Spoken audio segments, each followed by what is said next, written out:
Hello students, कैसे हैं आप सब लोग। स्वागत है आप सभी का जीएनजी में। मैं सुरेश निगम आप सभी का एक बार फिर से स्वागत करता हूं जीएनजी में।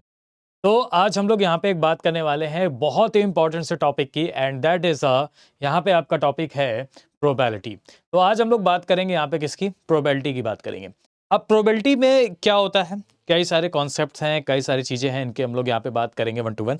ठीक है, तो सबसे पहले तो हम लोग समझेंगे यहाँ पे कि प्रोबेबिलिटी एक्चुअल में होती क्या है, प्रोबेबिलिटी का मतलब क्या है। ठीक है, प्रोबेबिलिटी क्या होती है उसके बारे में हम लोग समझेंगे। तो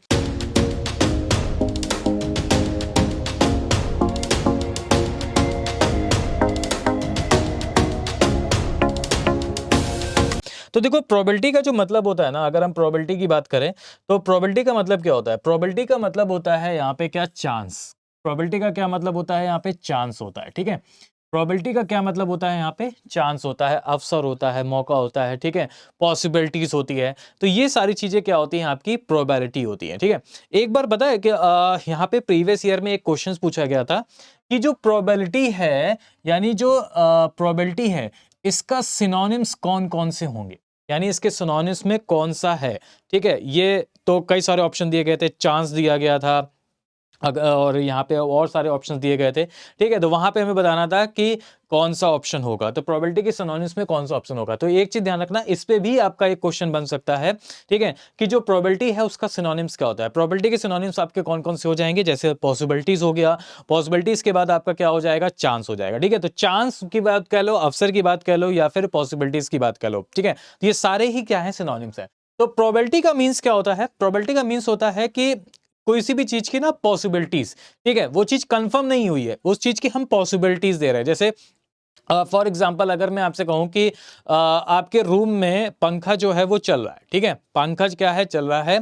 ठीक है, तो पंखा के गिरने की पॉसिबिलिटीज, चांस, ठीक है, वो कितने प्रकार के हो सकते हैं, यानी 1 हो सकता है, 1/2 हो सकता है, 1/3 हो सकता है, 1/4 हो सकता है। ठीक है, इस टाइप में, यानी उसके जो चांस है ना, वो आपके क्या हो सकता है, आपका 1/2, 1/3, 1/4, 1/5, वन नहीं, 1/2, 1/3, 1/4, 1/5, इस टाइप में। ठीक है, तो वो सारी क्या कहलाती हैं, आपकी पॉसिबिलिटीज कहलाती हैं। लेकिन अगर पंखा गिर गया, पंखा क्या हो गया, गिर गया, वो तो कंफर्म हो गया ना, तो अब वो पॉसिबिलिटीज नहीं रही।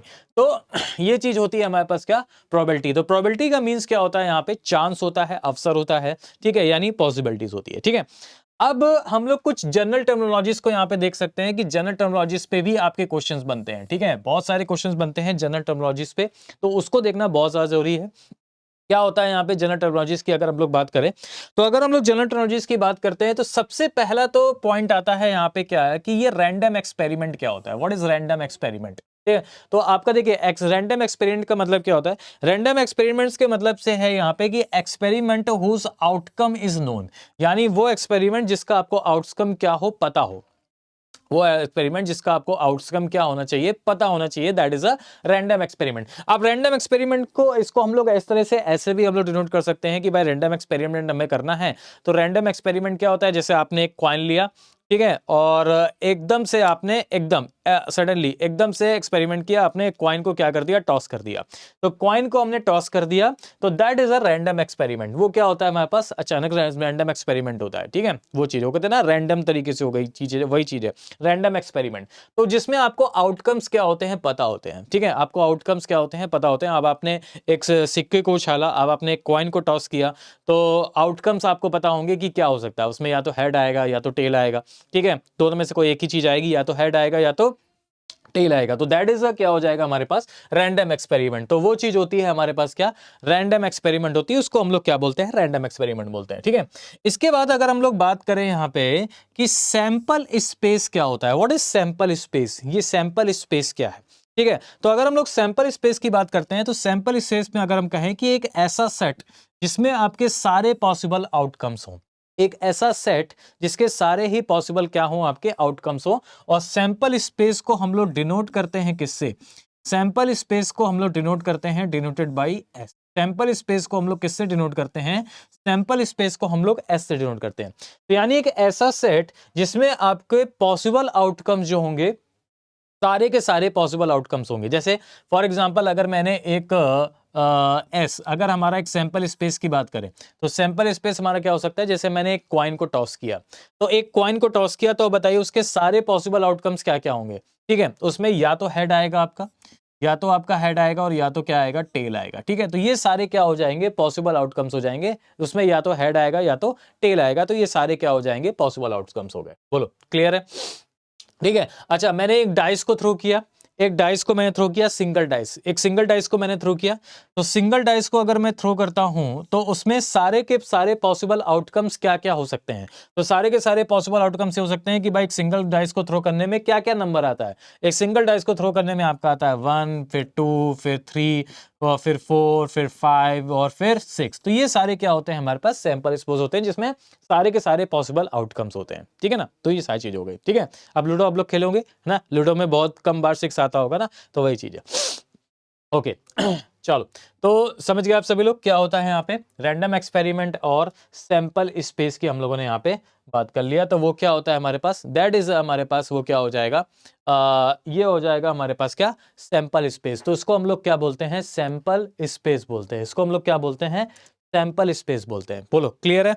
अच्छा अब एक चीज और भी आती है यहाँ पे कि ये तो हो गया हमारे पास सैंपल स्पेस और इस सारी चीज़ों की अगर हम लोग बात करें यहाँ पे। ठीक है, तो अब एक चीज़ और समझना है यहाँ पे कि अगर हम बात करते हैं यहाँ पे, ध्यान से समझना, अगर हम बात करते हैं यहाँ पे इवेंट की, तो ये इवेंट क्या होता है, इवेंट, इवेंट क्या है यहाँ पे, इवेंट की अगर हम लोग बात करें तो इवेंट की अगर हम लोग बात करते हैं कि इवेंट एक्चुअल में होता क्या है, इवेंट की क्या चीजें हैं यहाँ पे अगर हम लोग बात करें। ठीक है, तो इवेंट क्या होता है, इवेंट मतलब होता है आपका क्या, subset of sample space, sample space का सबसेट। अब ये सबसेट क्या होता है, ठीक है, सबसेट को हम लोग डिनोट करते हैं इससे। तो ये आपका क्या होता है, सबसेट होता है, सैंपल स्पेस का सबसेट। जैसे मान लो ये डाइस है हमारे पास, इस डाइस में हमारे नंबर्स कितने हैं, 1 2 3 4 5 6। ठीक है, तो अगर हम सबसेट की बात करें कि सैंपल स्पेस का सबसेट क्या हो जाएगा, सबसेट में वो नंबर्स होते हैं जो सैंपल स्पेस में हैं, जो सैंपल स्पेस में है वो आपके नंबर्स हो गए सबसेट। यानी अगर मैं कहूं कि इसमें ऑड नंबर्स कौन कौन से हैं, तो वो आपके हो जाएंगे 1 हो जाएगा, 3 हो जाएगा, 5 हो जाएगा, दैट इज ये आपके क्या हो जाएंगे, odd number, that is subset. ठीक है, आगे बढ़ते हैं। सिंपल इवेंट क्या होता है भाई, सिंपल इवेंट। ठीक है, ऐसा एक क्वेश्चन आपके में प्रीवियस ईयर में आया हुआ है कि व्हाट इज सिंपल इवेंट, नीचे आपके कई सारे ऑप्शन दिए जाएंगे। ठीक है, तो what is simple event, simple event क्या होता है, तो सिंपल सी भाषा में मैंने आपको बताया है कि अगर सिंपल इवेंट की बात करी गई है ना, तो सिंपल इवेंट क्या होता है, सिंगलेटन सेट वाले इवेंट। सिंगलेटन का मतलब क्या होता है यहाँ पे, सिर्फ में जिसमें सिर्फ आपका क्या हो, एक ही हो, एक ही सेट हो, दैट इज एक ही आपका एलिमेंट हो, वो आपका क्या कहलाता है, सिंगलेटन सेट वाली इवेंट कहलाता है। ठीक है, जिसमें आपका क्या होता है, एक ही आपका क्या हो, इवेंट हो। जैसे अगर मैं कहूं आपसे मैं अगर कहूं आपसे कि जैसे एक डाइस है, एक डाइस को मैंने क्या किया, यहाँ पे थ्रो किया, एक डाइस को मैंने यहाँ पे क्या किया, थ्रो किया।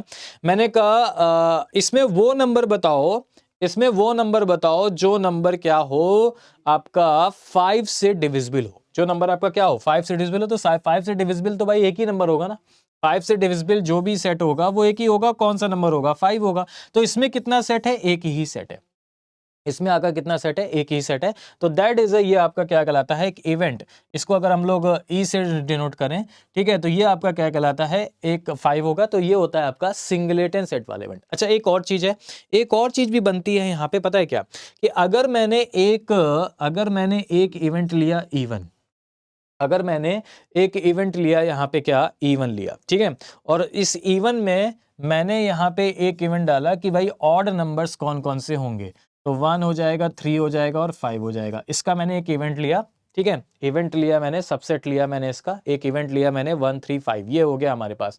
और एक मैंने दूसरा इवेंट लिया E2, ठीक है, और मैंने कहा बताओ वो इवन नंबर्स कौन कौन से हो जाएंगे, तो ये हो जाएगा हमारे पास 2 4 और 6। ठीक है, 2 4 और 6, तो ये आपका क्या हो जाएगा, इवन नंबर हो गया, 2 4 6 हो गया। तो पता है सिंपल इवेंट सिंगलेटन सेट यानी जिसमें क्या हो आपका एक ही सेट हो, वो कौन सा हो सकता है? जैसे अगर मैं आपसे कहूं कि बताइए E1 इंटरसेक्शन E2 कितना होगा? इंटरसेक्शंस आप सभी को पता है, अभी आगे हम लोग बात करेंगे इसके बारे में कि इंटरसेक्शंस क्या होता है। इंटरसेक्शन मतलब जो दोनों में कॉमन हो। इंटरसेक्शन क्या हो? दोनों में कॉमन। क्या दोनों में कुछ कॉमन है? नहीं, दोनों में कुछ भी कॉमन नहीं है, तो इसको हम लोग ऐसे भी डिनोट कर सकते हैं और 5 से भी डिनोट कर सकते हैं। 5, ठीक है, ऐसे भी डिनोट कर सकते हैं और 5 से भी डिनोट कर सकते हैं। तो ये भी आपका क्या होगा? सिंगलेटन सेट होगा। ये भी आपका क्या बोला जाएगा? सिंगलेटन सेट होगा। ठीक है, चलो आगे बढ़ते हैं। अब इसके बाद आता है आपका नेक्स्ट, मिक्स्ड और कंपाउंड इवेंट क्या होता है? मिक्स्ड और कंपाउंड इवेंट की बात करते हैं अगर हम लोग कि ये मिक्स्ड इवेंट क्या होते हैं या फिर कंपाउंड इवेंट क्या होते हैं, मिक्स्ड क्या होता है या फिर कंपाउंड इवेंट क्या होता है, इसके बारे में अगर हम लोग बात करें तो आपको बताना चाहिए कि मिक्स्ड और कंपाउंड इवेंट क्या होता है। कि कह रहा है कि event having more than one outcomes, यानी जिसके एक से ज्यादा आउटकम्स होंगे ना, वो आपका क्या कहलाएगा? मोर देन वन आउटकम्स होंगे, वो आपका कंपाउंड इवेंट कहलाता है। जैसे सिंपल इवेंट क्या कहलाता है? सिंपल इवेंट कहलाता है जिसमें केवल एक ही होगा आपका एलिमेंट, जैसे 5 हो गया, 5 हो गया, ठीक है। इसके बाद मिक्स्ड और कंपाउंड इवेंट्स क्या होता है? जिसमें एक से ज्यादा इवेंट होते हैं, जैसे इसमें एक से ज्यादा आपके आउटकम्स होते हैं, दैट इज वो आपका क्या कहलाता है? मिक्स्ड और कंपाउंड इवेंट कहलाता है। ठीक है, जैसे एक से ज्यादा तो बहुत सारे हो जाएंगे। जैसे अगर मैं आपको यही बताऊं कि एक से ज्यादा अगर इवेंट की अगर हम लोग बात करें, मिक्स जो इवेंट होगा, जैसे ये जो इवेंट है हमारे पास, ये जो इवेंट है हमारे पास, कि अगर मैं आपसे कहूं अगर मैं आपसे कहूं कि बताइए एक डाइस में, सिंगल डाइस में कितने एलिमेंट होंगे, कितने आउटकम्स होंगे, तो 1 2 3 4 5 6, इसमें क्या है? एक से ज्यादा है। ठीक है, तो ये भी आपका क्या कहलाएगा? मिक्स्ड और कंपाउंड इवेंट्स कहलाएगा। बोलो, क्लियर है सभी को? ठीक है, तो ये क्या कहलाता है हमारे पास? मिक्स्ड और कंपाउंड इवेंट्स जो हैं वो कहलाते हैं। मिक्स्ड और कंपाउंड इवेंट्स, इसको हम लोग यहां पे बोलते हैं। बोलो, क्लियर है? ठीक है, चलो भाई आगे बढ़ते हैं। अब हम लोग बात करते हैं यहां पे कि जो इवेंट्स होते हैं ना हमारे पास, जैसे हमने इवेंट की बात करी, इवेंट की हमने कौन कौन की बात करी कि भाई इवेंट क्या होते हैं, सबसेट के बारे में मैंने आपको बताया क्या होता है, सिंपल इवेंट क्या होता है उसके बारे में मैंने आपको बताया, मिक्स्ड और कंपाउंड इवेंट्स क्या होते हैं इनके बारे में मैंने आपको बताया कि ये क्या क्या चीजें होती हैं। ठीक है, अब आगे बढ़ते हैं। अब इवेंट्स भी ना हमारे पास 3 टाइप्स के इवेंट्स होते हैं। पहला होता है equally likely events, equally likely events, ठीक है। उसके बाद होता है म्यूचुअली एक्सक्लूसिव, या इसको हम लोग डिसजॉइंट भी बोलते हैं, या इसको हम लोग इनकम्पेटेबल इवेंट्स भी बोलते हैं। ठीक है, इसके बाद आता है थर्ड आपका म्यूचुअली एग्जॉस्टिव इवेंट्स क्या होते हैं, इसके हम लोग यहां पे बात करते हैं। तो देखो, अगर हम बात करें यहां पे कि जो इक्वली लाइकली इवेंट्स क्या होता है, तो देखो इक्वली लाइकली यहां पे नाम से स्पष्ट है क्या कि इक्वली लाइकली इवेंट्स की अगर हम लोग बात करें यहां पे, तो having equal chances of occurrence, having equal chances of occurrence, तो ये आपका क्या कहलाता है? यानी जिसमें चांसेस क्या हो हमारे पास? इक्वल हो, जिसमें चांसेस हमारे पास क्या हो, यानी जो प्रोबेबिलिटी हो हमारे पास। चांसेस का मतलब क्या हो गया? प्रोबेबिलिटी। एक बार फिर से कह रहा हूं, प्रोबेबिलिटी का सिनोनिम्स क्या हो गया? चांसेस। ठीक है, यानी जिसमें चांसेस क्या हो, आने के चांसेस क्या हो यहां पे इक्वल हो, वो आपका कहलाता है इक्वली लाइकली इवेंट्स। ठीक है, अच्छा एक चीज मैं आपको और बता दूं कि जो प्रोबेबिलिटी है ना, प्रोबेबिलिटी को हम लोग किससे डिनोट करते हैं? प्रोबेबिलिटी को हम लोग डिनोट करते हैं P ऑफ E से। E का मतलब क्या होता है? इवेंट्स होता है, और P ऑफ E को हम लोग क्या बोलते हैं? Probability of an events. P of E को क्या बोलते हैं? Probability of an events. ठीक है, प्रोबेबिलिटी को हम लोग क्या बोलते हैं? प्रोबेबिलिटी ऑफ एन इवेंट्स, घटना घटने की प्रायिकता, प्रायिकता बोलते हैं प्रोबेबिलिटी को। तो प्रोबेबिलिटी ऑफ एन इवेंट्स ये आपका कहलाता है P ऑफ E से। इसको हम लोग किससे डिनोट करते हैं आप बताओ? P ऑफ E से डिनोट करते हैं। ठीक है, अच्छा एक चीज और भी है जहां पे जो बहुत ज्यादा इंपॉर्टेंट है, वो क्या है कि प्रोबेबिलिटी की वैल्यूज, प्रोबेबिलिटी की वैल्यूज कहां से कहां तक लाएगी करती है। ठीक है, यानी प्रोबेबिलिटी की वैल्यू किन दो नंबर्स के बीच में होती है। तो एक चीज ध्यान रखना कि जो प्रोबेबिलिटी की वैल्यू है यानी P ऑफ E जो है, वो वैल्यू जो होती है वो 0 से क्या होती है? बड़ी होती है और इक्वल होती है, और 1 से क्या होती है? लेस होती है और इक्वल होती है। प्रोबेबिलिटी की जो वैल्यू है वो 0 से बड़ी और 1 के बीच में, यानी 0 और 1 के बीच में रहती है प्रोबेबिलिटीज की वैल्यू। ठीक है, अब कैसे? देखो, प्रोबेबिलिटी की वैल्यू 0 और 1 के बीच में बहुत सारे, अभी एग्जांपल हम लोग बात करेंगे तो 0 और 1 के बीच में बहुत में है। प्रोबेबिलिटी की वैल्यू 0 कब होती है? प्रोबेबिलिटी की वैल्यू 0 तब होती है जब कोई भी इवेंट नहीं बनता है। और जब कोई भी इवेंट नहीं बनता है तो उसको हम लोग बोलते हैं क्या, इम्पॉसिबल इवेंट्स। उनको हम लोग क्या बोलते हैं, इम्पॉसिबल इवेंट्स। तो ऐसा कुछ है कि सर की जीरो भी हो सकती है। इम्पॉसिबल इवेंट्स क्या होते हैं? इम्पॉसिबल इवेंट्स वो होते हैं जिनकी प्रोबेबिलिटी जीरो होती है। अब जीरो कैसे होती है? जैसे मैंने आपसे कहा कि एक सिंगल डाइस को आपने थ्रो किया, एक सिंगल डाइस को आपने थ्रो किया और 7 आने की प्रोबेबिलिटी बताओ। अरे भाई डाइस में नंबर ही 6 होते हैं तो 7 तो आ ही नहीं सकता। डाइस में क्या होता है, नंबर ही आपके कितने होते हैं, 6 होते हैं, तो 7 तो आ ही नहीं सकता है। तो इसका मतलब वहां पर प्रोबेबिलिटी क्या हो जाएगी, जीरो हो जाएगी। ठीक है, क्लियर। एक कब होगी ये हम आगे के आपको बताएंगे। ठीक है, आगे हम लोग बढ़ेंगे तो हम लोग बताएंगे एक कब होगी। आगे बहुत सारे एग्जांपल, बहुत सारे ऐसे क्वेश्चंस आएंगे जिसमें आपको बताएंगे एक कब होती है। ठीक है, तो वो चीज है। तो प्रोबेबिलिटी की वैल्यू जो लाई करती है वो 0 और 1 के बीच में लाई करती है। हाँ, ये हम कह सकते हैं कि प्रोबेबिलिटी की जो मैक्सिमम वैल्यू होती है, यानी इससे क्या एक समरी निकली कि प्रोबेबिलिटी की जो मैक्सिमम वैल्यू होती है ना, वो कितनी होगी हमारे पास, 1। तो ध्यान रखना, प्रोबेबिलिटी की जो मैक्सिमम वैल्यू होती है वो हमारे पास कितनी होती है, 1 होती है। ठीक है, चलो भाई बहुत बढ़िया। हाँ, तो हम लोग यहां पे थे कि भाई इक्वली लाइकली इवेंट्स क्या होते हैं, इनके बारे में हमें समझना है। इक्वली लाइकली इवेंट्स हमारे क्या होते हैं? तो इक्वली लाइकली इवेंट्स होते हैं जिनकी हमारी प्रोबेबिलिटी क्या होती है, सेम होती है, वो हमारे इक्वली लाइकली इवेंट्स हो गए। ठीक है, जैसे अगर मैं आपसे कहूं कि बताइए एक सिंगल कॉइन को मैंने टॉस किया, एक सिंगल कॉइन को टॉस करने पे हमारा सैंपल स्पेस क्या हो सकता है, यानी हमारे जो पॉसिबल आउटकम्स हैं, ठीक है, ऑल पॉसिबल आउटकम्स वो क्या हो सकते हैं? तो ये भाई या तो हेड आएगा या तो टेल आएगा, या तो हेड आएगा या तो टेल आएगा। तो मैं आपसे कहूं कि बताइए कि P ऑफ E1 से डिनोट करता हूं मैं। अगर मैं आपसे कहूं कि बताइए H, ऐसे P ऑफ EH से डिनोट करता हूं कि हेड आने की प्रोबेबिलिटी क्या होगी, तो आप कहोगे सर हेड आने की प्रोबेबिलिटी, तो हेड आने की प्रोबेबिलिटी हो जाएगी, हेड कितनी बार आया है, एक बार आया है, अपॉन टोटल इवेंट से हम लोग क्या कर देते हैं, डिवाइड कर देते हैं, तो 1/2 हो जाएगी। ठीक है, 1 क्या हो जाएगी, 2 हो जाएगी। और एक चीज और भी है, प्रोबेबिलिटी का जो फॉर्मूला होता है हमारे पास, यानी P ऑफ E से डिनोट करते हैं प्रोबेबिलिटी और इवेंट को, और प्रोबेबिलिटी का जो फॉर्मूला होता है वो क्या होता है, number of favourable outcomes, number of favourable outcomes upon total total outcomes. ठीक है, यानी जितने के भी फेबल आउटकम्स हैं, मतलब जितने के बारे में आपसे क्वेश्चन में कह रहा है, फेबल जितने आपको फेबल करने हैं, जितने आपके बारे में क्वेश्चन कह रहा है, अपॉन टोटल जो आउटकम्स होंगे, टोटल जो इवेंट्स होंगे, उनसे हम लोग डिवाइड कर देंगे। तो ये आपका कह रहेगा प्रोबेबिलिटी ऑफ एन इवेंट्स, यानी PE से हम लोग डिनोट करते हैं, E फॉर इवेंट्स। तो यहीं पे अगर मैंने आपसे कहा कि हेड आने की प्रोबेबिलिटी बताओ, तो फेबल आउटकम किसका बोला गया है, हेडर का बोला गया है, यानी नंबर ऑफ रिक्वायर्ड इवेंट्स, ऐसे भी कह सकते हैं इसको हम लोग अपनी भाषा में ऐसे भी समझ सकते हैं कि नंबर ऑफ रिक्वायर्ड इवेंट्स। ठीक है, यानी क्या कहना है कि जो आपसे क्वेश्चन में पूछा गया, जैसे आपसे कहा गया हेड आने की प्रोबेबिलिटी बताओ, तो हेड तो हमारे पास एक ही आया है, हेड तो हमारे पास एक ही है, और टोटल इवेंट से हम लोग पॉसिबल आउटकम से डिवाइड कर देंगे, यानी 1/2। तो ये आपका क्या हो जाएगा, हेड आने की प्रोबेबिलिटी हो जाएगी। ठीक है, तो आपसे कह रहा है ना कि जो प्रोबेबिलिटी हो वो सेम हो। ठीक है, अब जैसे यहां पे देखो, क्योंकि हेड आने की प्रोबेबिलिटी आपकी क्या हो जाएगी, हेड आने की प्रोबेबिलिटी हो जाएगी आपकी 1/2, इसकी भी वैल्यू आपकी 1/2 है। और अगर मैं आपसे कहूं कि बताइए टेल आने की प्रोबेबिलिटी क्या होगी, तो इसकी भी तो 1/2 होगी, इसकी भी आपकी 1/2 होगी, तो ये भी आपका हो जाएगा P ऑफ E T। तो वही प्रोबेबिलिटी दोनों की वैल्यू क्या है हमारे पास, 1/2 है। तो इसको हम लोग क्या बोलते हैं, इक्वली लाइकली इवेंट्स बोलते हैं, जिनकी प्रोबेबिलिटीज की वैल्यूज जो होती है हमारे पास क्या होती है, सेम होती है। तो इनको हम लोग क्या बोलते हैं, इक्वली लाइकली इवेंट्स हम लोग यहां पे बोलते हैं। ठीक है, चलो आगे बढ़ते हैं। इसके बाद आता है आपका म्यूचुअल एक्सक्लूसिव, डिसजॉइंट या फिर इनकम्पेटिबल इवेंट्स क्या होते हैं। तो कह रहा है इवेंट दो साइमल्टेनियस अकरेंस इज इम्पॉसिबल, यानी वो इवेंट जिनका लगातार दो चीजें एक साथ नहीं हो सकती, वो आपके लिए क्या है, इम्पॉसिबल है।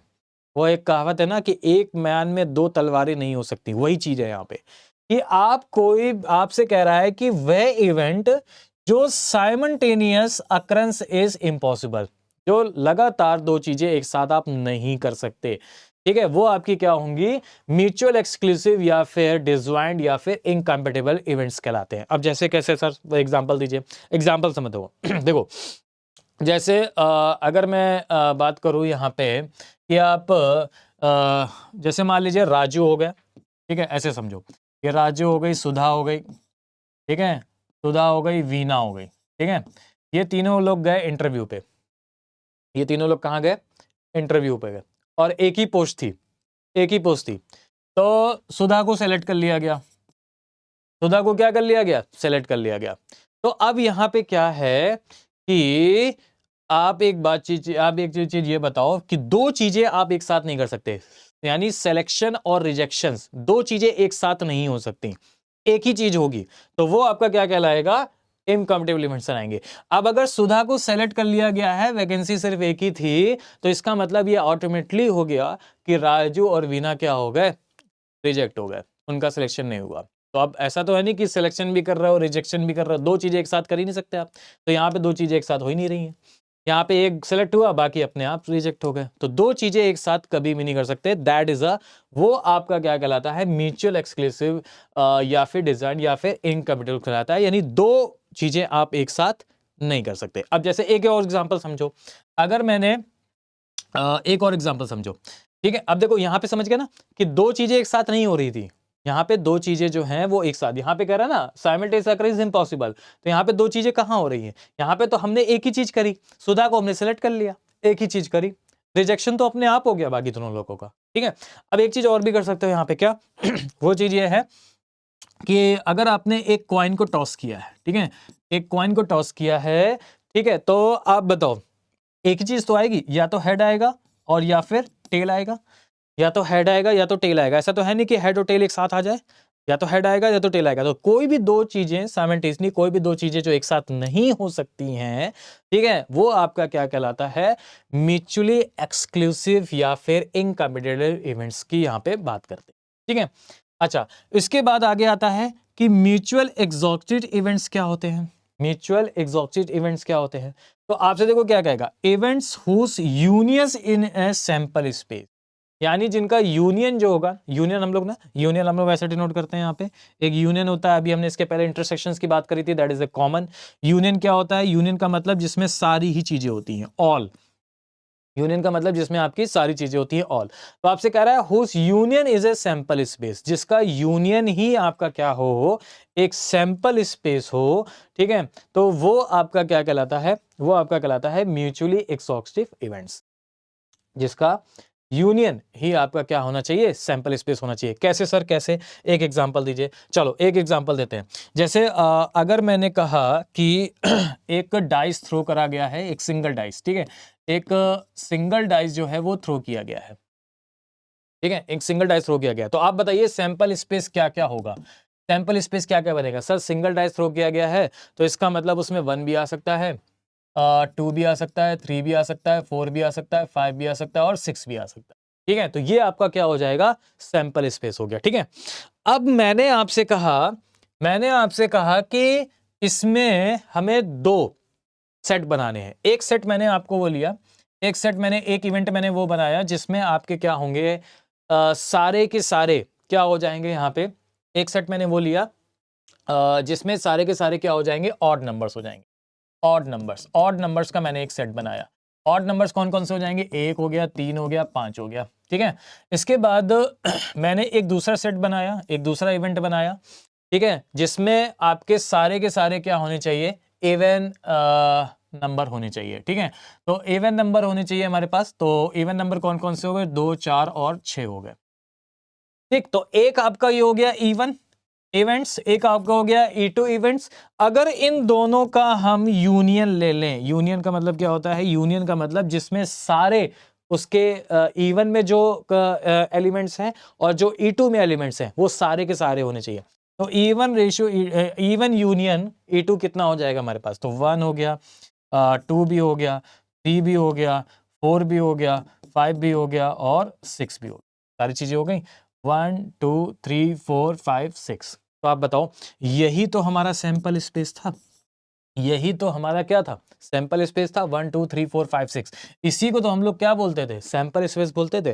तो वही चीज आपसे यहां पे कह रहा है कि event whose union is a sample space, जिसका यूनियन ही आपका क्या बन जाए, एक सैंपल स्पेस बन जाए, तो वही आपका क्या कहलाता है, वही आपका क्या कहलाता है, म्यूचुअल एक्सक्लूसिव इवेंट्स कहलाता है।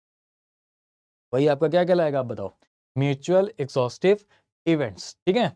यही आपका म्यूचुअल एग्जॉस्टिव इवेंट, ठीक है। तो कई बार ऐसा भी पूछ लेता है कि म्यूचुअल एग्जॉस्टिव या फिर इनकम्पेटिबल इवेंट्स या फिर डिसजॉइंट इवेंट, आपको अलग अलग नाम से पूछ देगा, या तो कहेगा डिसजॉइंट इवेंट्स, या कहेगा इनकम्पेटिबल इवेंट्स, या कहेगा म्यूचुअल एक्सक्लूसिव इवेंट्स, ठीक है। इधर आपसे कहेगा कि what is mutual exhaustive events, और नीचे 4 ऑप्शंस होंगे, ठीक है। तो इस टाइप में भी आपके क्वेश्चंस यहाँ पे बन सकते हैं, ठीक है। चलो, तो ये क्लियर हो गया सभी को यहाँ पे जो मैंने आपको बताया। अब हम लोग आते हैं, जैसे हम लोग प्रीवियस में यहाँ पे पढ़ चुके थे कि भाई क्लासिकल डेफिनेशंस क्या होती है प्रोबेबिलिटी की। तो प्रोबेबिलिटी की जो क्लासिकल डेफिनेशंस है वो क्या है, उसके बारे में हम लोग बात कर लेते हैं कि what is the classical definitions of probability. तो जैसा मैंने आपको बताया था कि क्लासिकल डेफिनेशंस होती क्या है एक्चुअल में, कि कोई भी अगर एक रैंडम एक्सपेरिमेंट है और उसको अगर हम S mutual exclusive and equally likely outcomes out of which a favour event E, then the probability of event is denoted by P of E NA upon NS। तो इसको हम लोग क्या बोलते हैं, नंबर ऑफ फेवरेबल आउटकम्स या फिर total number of events.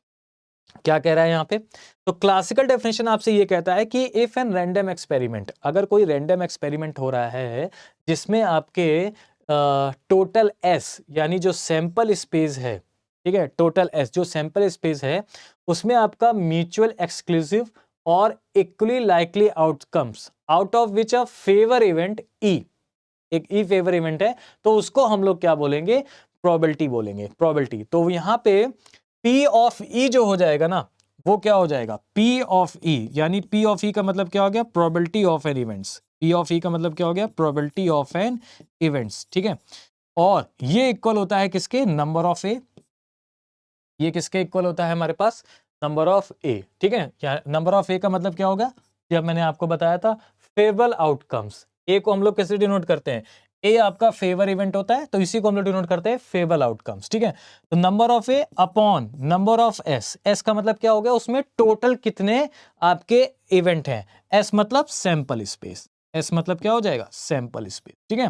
Sample space मतलब वही जो टोटल आउटकम्स कितने आएंगे, तो वही चीज है आपका यहाँ पे भी। तो क्लासिकल डेफिनेशंस होती है हमारे पास टोटल आउटकम्स, तो वही चीज मैंने आपको बताई थी कि number of favourable outcomes upon total outcomes, that is a probability. तो वो चीज होगी P of E is equal to number of A upon number of S। ये आपके प्रोबेबिलिटी की क्लासिकल डेफिनेशंस होती है, ठीक है।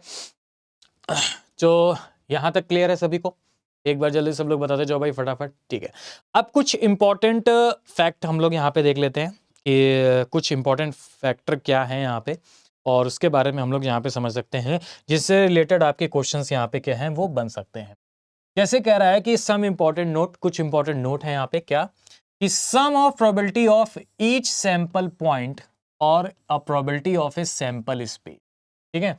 तो आपसे क्या कह रहा है, जो सैंपल पॉइंट होता है और प्रोबेबिलिटी, यानी हम कह सकते हैं कि सम ऑफ प्रोबेबिलिटीज, और ठीक है, sum of probability of each sample point और probability of a sample space, ठीक है। यानी जितने भी आउटकम्स हैं, जितने भी आउटकम्स हैं अगर हम उनका सम करेंगे, जितने भी आउटकम्स हैं अगर हम उनका सम कर दें तो वैल्यू हमारे पास कितनी आएगी पता है, तो वैल्यू हमारे पास कितनी आएगी, 1।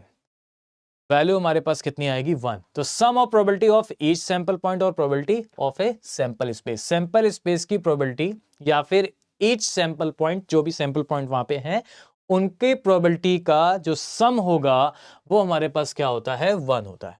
अब कैसे सर, कैसे, तो ये चीज कैसे होती है, तो समझो ये चीज कैसे होती है।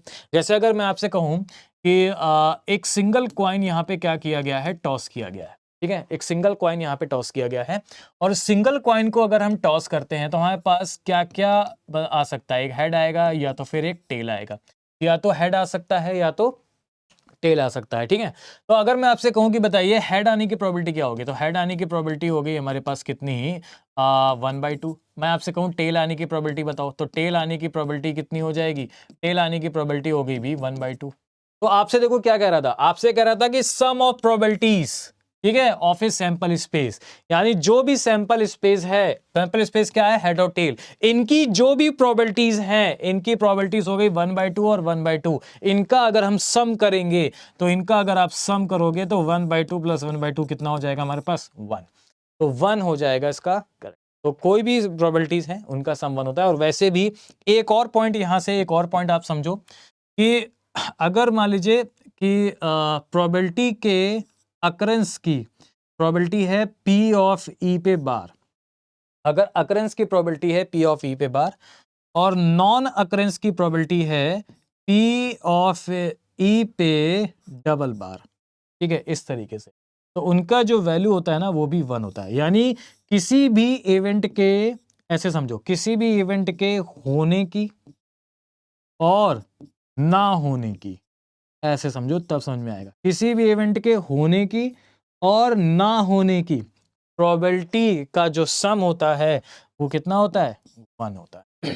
ठीक है, किसी भी इवेंट के होने की और ना होने की वैल्यूज का जो सम होता है प्रोबेबिलिटी का, वो कितना होता है, 1। ठीक है, चलो आगे आ जाओ। नेक्स्ट पॉइंट क्या ध्यान रखना है, क्या कह रहा है, P of E is equal to 0। 0 का मतलब मैंने आपको बताया जिसमें इम्पॉसिबल इवेंट्स हो, कोई भी इवेंट ना हो, then even is a impossible events, इसको हम लोग क्या बोलते हैं, इम्पॉसिबल इवेंट्स बोलते हैं। ठीक है, आगे कह रहा है if P of E is equal to 1, अगर P of E is equal to 1, अगर प्रोबेबिलिटी आपकी क्या आ गई, 1 आ गई, जैसे यहाँ पे प्रोबेबिलिटी आपकी कितनी आ गई आप बताओ, प्रोबेबिलिटी जो है वो आपकी कितनी आ गई, यहाँ पे 1 आ गई। तो अगर प्रोबेबिलिटी की वैल्यू आपकी 1 आ गई है तो उसको हम लोग क्या बोलेंगे, श्योर इवेंट बोलेंगे। तो हम लोग क्या बोलेंगे, श्योर इवेंट। अगर प्रोबेबिलिटी की वैल्यूज आपकी क्या है, 1 है, तो उसको हम लोग क्या बोलेंगे, यहाँ पे श्योर इवेंट हम लोग यहाँ पे बोलते हैं। ठीक है, चलो आगे बढ़, आगे आ जाओ। अब एक चीज समझना यहाँ पे, ठीक है, बहुत ध्यान समझना कि अब आगे आता है odds in favour of any event और odds in against of any event. ये क्या होते हैं, ठीक है, ऑड्स इन फेवर क्या होता है और ऑड्स इन अगेंस्ट क्या होता है। तो देखो, ऑड्स इन फेवर जो होता है ना, odds in favour, odds in favour को लेट सपोज अगर हम ई से डिनोट करें तो ऑड्स इन फेवर क्या हो जाएगा, ई इज इक्वल टू, ये हो जाएगा हमारे पास favourable outcomes upon unfavourable outcomes, जो भी अनफेवरेबल आउटकम्स होंगे, ठीक है, वो आपका हो जाएगा ऑड्स इन फेवर। और ऑड्स इन अगेंस्ट क्या होता है, ऑड्स इन अगेंस्ट की अगर हम लोग बात करें तो इसका रिवर्स हो जाएगा। ऑड्स इन अगेंस्ट, इसका मतलब क्या हो जाएगा कि पहले आ जाएगा अनफेवरेबल आउटकम्स, अनफेवरेबल आउटकम्स और अपॉन में फेवरेबल आउटकम, तो ये आपका क्या हो जाएगा, ऑड्स इन अगेंस्ट हो जाएगा। ठीक है ना, ये चीज है। तो ऑड्स इन फेवर क्या हो जाएगा, favourable outcomes upon unfavourable outcomes, और ऑड्स इन अगेंस्ट क्या हो जाएगा, unfavourable outcomes upon favourable outcome. ये चीज है, तो इसके बारे में और आगे भी हम लोग डिस्कस करेंगे कि ऑड्स इन फेवर और ऑड्स इन अगेंस्ट क्या होते हैं। ठीक है, ये आपको पता होना चाहिए। इसके बाद आता है हमारे पास कि अगर हम बात करें कि probability of non occurrence of event E, non occurrence मतलब ना होने की प्रोबेबिलिटी जो होगी वो क्या होगी। तो ये मैंने आपको पहले ही बता दिया कि प्रोबेबिलिटी के होने और ना होने की प्रोबेबिलिटी का सम कितना होता है, 1। तो अगर आपके नॉन अकरेंस इवन ई है, नॉन अकरेंस इवन ई है, सपोज पी पे ई पे डबल बार है, ठीक है, तो इसकी वैल्यू क्या हो जाएगी, non occurrence of event E की वैल्यू क्या हो जाएगी प्रोबेबिलिटी की, तो वो हो जाएगी 1 माइनस पी ऑफ ई पे बार, यानी होने की। ठीक है, तो ये चीज हो गई हमारे पास। हाँ भाई बताओ, क्लियर हो गया सभी को, किसी को कोई डाउट तो नहीं है यहाँ पे, सभी को क्लियर है, एक बार जल्दी जल्दी सब लोग बताते जाओ भाई फटाफट। ठीक है, चलो भाई बहुत बढ़िया। तो ये कुछ सैंपल पॉइंट थे जिनको आपको क्या रखना है, यहाँ पे ध्यान रखना है, ये कुछ सैंपल पॉइंट थे जिनको आपको यहाँ पे पता होने चाहिए कि कुछ इंपॉर्टेंट नोट क्या है यहाँ पे, किस तरीके से हम लोग यहाँ पे चीजों को, ठीक है। चलो अब कुछ और इंपॉर्टेंट रिमेंबर्स चीजें हैं जिनको आपको ध्यान में रखना है और जो आगे आपकी यूज में आएंगी, वो क्या है यहाँ पे ध्यान से समझो। देखो, इंपॉर्टेंट नोट थिंग्स रिमाइंडर, जब तक प्रोसेस कंप्लीट ना हो तब तक प्रोबेबिलिटी को मल्टीप्लाई करते रहते हैं। अब एक पॉइंट आता है कि सर जब हम लोग प्रोबेबिलिटी को सॉल्व करेंगे तो यहाँ पे दो चीजें बनती हैं। वो दो चीजें क्या बनती हैं कि हमें मल्टीप्लाई करना होता है और प्लस करना होता है। लेकिन सर हम मल्टीप्लाई कब करते हैं और प्लस कब करते हैं, ठीक है, ये तो हमें पता नहीं है। तो उस चीज को मैं डिटेल में बता रहा हूं कि देखिए, जब तक प्रोसेस कंप्लीट ना हो, ठीक है, जब तक प्रोसेस कंप्लीट ना हो तब तक प्रोबेबिलिटी को आप क्या करेंगे, मल्टीप्लाई करते हैं। मतलब कहने का ये है कि जब एंड दिया जाएगा तो आप क्या करोगे, मल्टीप्लाई। सिंपल सा शॉर्टकट ये है कि जब एंड दिया जाएगा तो आप क्या करोगे, मल्टीप्लाई करोगे। ठीक है, उसके बाद अब देखो जैसे जब तक प्रोसेस कंप्लीट नहीं हो रहा है, एंड हो गया, एंड ये हो सकता है, एंड ये हो सकता है, तो सिंपल सा लॉजिक ये निकल के आया कि अगर एंड होगा तो हम लोग क्या करेंगे, मल्टीप्लाई करेंगे।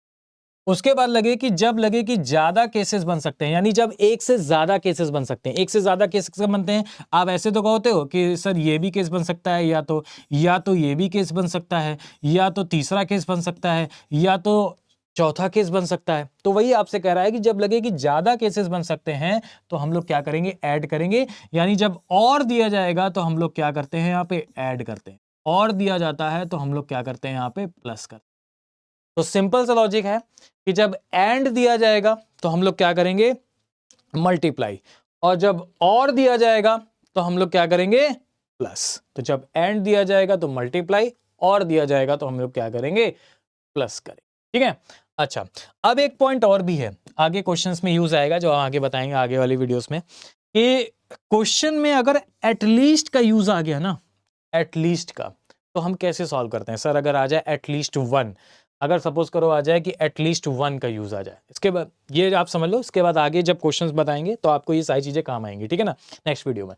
तो क्वेश्चन में जब एटलीस्ट दिख जाए, एटलीस्ट, ठीक है, तो जब एटलीस्ट वन आ जाए, सपोज कर आ जाए कि एटलीस्ट वन, यानी at least one are man, at least one are women in that group, तो इस टाइप का अगर कोई आ जाए, एटलीस्ट वन का बेसिकली यूज हो जाए, तो पता है इसका शॉर्ट तरीका क्या है, एटलीस्ट वन आ जाएगा तो हम लोग कैसे सॉल्व करेंगे। तो सबसे पहले जिसका एटलीस्ट आया है उसको पहले नन की कंडीशन को सॉल्व करोगे और वन से माइनस कर दोगे, तो ये आपका आ जाएगा एटलीस्ट का, ये आपका क्या आ जाएगा, बोलो क्लियर है। चलो भाई, बहुत बढ़िया। तो एटलीस्ट का केस हम लोग कैसे सॉल्व करेंगे, जब भी आपका क्या होगा कि एटलीस्ट वन आ जाएगा तो हम लोग वन से में नन को माइनस कर देंगे, यानी पहले जिसका एटलीस्ट का केस आया उसका नन की कंडीशन निकालेंगे और उसको वन से हम लोग क्या कर देंगे, माइनस कर देंगे, तो वहां पे क्या आ जाएगा हमारे पास, एटलीस्ट का जो है वो केस आ जाएगा। ठीक है, चलो भाई बहुत बढ़िया। अब देखो जैसे यहाँ पे एक प्रीवियस ईयर में क्वेश्चन आपका इस टाइप से पूछा गया था, इसको हम लोग डिस्कस कर लेते हैं आज के इस कॉन्सेप्ट पे। तो वो आपसे कह रहा है कि an husband and wife appear in interview for a two vacancy in the same post. Same post के लिए हस्बैंड और वाइफ इंटरव्यू प्रिपेयर देने गए हैं for two vacancies in the same post. ठीक है, the probability of husbands is 1/5 and the wife selection is 1/3। तो आपसे कह रहा है हस्बैंड के सेलेक्ट होने की प्रोबेबिलिटी, हस्बैंड के सेलेक्ट होने की प्रोबेबिलिटी कितनी है, हस्बैंड के सेलेक्ट होने की probability P of S, S मतलब सेलेक्ट होने की प्रोबेबिलिटी। तो हस्बैंड के सेलेक्ट होने की प्रोबेबिलिटी कितनी है, हमारे पास 1/5 है। तो एक बात बताओ, अगर हस्बैंड के सेलेक्ट होने की प्रोबेबिलिटी 1/5 है तो हस्बैंड के सेलेक्ट ना होने की प्रोबेबिलिटी क्या होगी, सिलेक्शंस की इसकी है तो रिजेक्शंस की क्या प्रोबेबिलिटी हो जाएगी हस्बैंड की। तो मैंने आपको बताया था कि किसी भी इवेंट के होने और ना होने की प्रोबेबिलिटी का सम कितना होता है, 1। तो अगर यहाँ पे इसकी प्रोबेबिलिटी अगर सिलेक्शंस की 1/5 है तो रिजेक्शंस की क्या हो जाएगी, तो क्या करेंगे 1 में से 1/5 माइनस कर देंगे, क्योंकि सिलेक्शन प्लस रिजेक्शन इन दोनों का सम कितना होगा, 1 होगा। तो अगर सिलेक्शन की 1/5 है तो रिजेक्शन की हमें निकालनी है, तो 1 से 1/5 माइनस कर दो तो कितना आ जाएगा, 4/5। ठीक है, तो यानी रिजेक्शंस की कितनी हो जाएगी हमारे पास, 4/5 हो जाएगी। बहुत बढ़िया, क्लियर। इस तरीके से ये आपका हो जाएगा। अब आपसे कह रहा है कि वाइफ के सिलेक्शंस की प्रोबेबिलिटी कितनी है, 1/3। तो वाइफ के सिलेक्शंस की प्रोबेबिलिटी कितनी है, यहां पे बताओ, वाइफ के सिलेक्शन की प्रोबेबिलिटी 1/3 है। तो आप बताओ वाइफ के रिजेक्शंस की प्रोबेबिलिटी कितनी हो जाएगी, वाइफ के रिजेक्शन की प्रोबेबिलिटी हो जाएगी 1 - 1/3, यानी ये वैल्यू कितनी आ गई, आप बताओ 2/3। वाइफ के रिजेक्शन की प्रोबेबिलिटी कितनी हो जाएगी, 2/3। अब आपसे क्वेश्चन में क्या कह रहा है पता है, प्रोबेबिलिटी है, कौन पूछा गया है कि what is the probability that only one of them will be selected. कोई भी एक सेलेक्ट हो, इसकी प्रोबेबिलिटी क्या होगी, कोई भी एक सेलेक्ट होना चाहिए, only one of them selected. तो अब देखो यहां पे क्या बनेगा पता है, यहां पे क्या बनेगा, यहां पे केस बनेंगे, कैसे, आपसे कह रहा है कि only one of them will be selected, कोई एक ही सिलेक्ट होना चाहिए। तो एक बात बताओ अगर हस्बैंड सेलेक्ट हो गया, HS का मतलब हस्बैंड का अगर सिलेक्शन हो गया तो वाइफ का क्या हो जाएगा, रिजेक्शन हो जाएगा। एक केस तो ये हो गया कि अगर हस्बैंड का सिलेक्शन हो गया तो वाइफ रिजेक्ट, या फिर एक केस ये भी हो सकता है कि और एक केस ये भी हो सकता है कि अगर वाइफ का सिलेक्शन हो गया और हस्बैंड का रिजेक्शन हो गया, वाइफ को सिलेक्ट हो गए, हस्बैंड रिजेक्ट, ठीक है। तो अब देखो और आया ना, और आया, केस आया कि नहीं आया एक, ठीक है, और आया कि नहीं आया। और मैंने आपसे क्या कहा था कि जब लगे कि ज्यादा केसेस बन सकते हैं तो ऐड करेंगे, ऐड करेंगे मतलब और आ गया तो मतलब क्या करोगे आप, प्लस कर दो। आप क्या कर दोगे, प्लस कर दो, तो और यहां पे क्या हो जाएगा, प्लस। बस अब वैल्यू रख दो, आंसर, कुछ नहीं करना है। हस्बैंड का सिलेक्शन, हस्बैंड के सिलेक्शंस की प्रोबेबिलिटी क्या है, 1/5, तो यहां पे हो जाएगा 1/5 मल्टीप्लाई। वाइफ के रिजेक्शंस की प्रोबेबिलिटी क्या है, वाइफ के रिजेक्शंस की प्रोबेबिलिटी, वाइफ के रिजेक्शन की प्रोबेबिलिटी है यहाँ पे 2/3 इंटू 2/, प्लस वाइफ के सिलेक्शंस की प्रोबेबिलिटी क्या है 1/3 और हस्बैंड के रिजेक्शन की प्रोबेबिलिटी क्या है 4/5। सॉल्व कर लो, ये आपका आंसर हो जाएगा। तो जब सॉल्व करेंगे यहाँ पे तो कितना हो जाएगा, ऊपर हो जाएगा 2/15, इधर हो जाएगा कितना 2/15 प्लस इधर कितना हो जाएगा 4/15, कितना हो जाएगा 4/15, 2/15 प्लस 4/15 कितना हो जाएगा 6/15। और 6/15 को जब हम सॉल्व करेंगे तो वैल्यू हमारे पास कितनी हो जाएगी, 3 2 ज़ा 6, 3 5 ज़ा 50, 2/5। तो 2/5 होगा इसका सी यानी करेक्ट आंसर। हाँ भाई बताओ, क्लियर है ना मजा, बहुत बढ़िया, बहुत बढ़िया। तो ये था हमारे पास कुछ टर्मिनोलॉजीज जो मैंने आपको बताई थी और उससे बेसिस पे हमने क्वेश्चंस किए।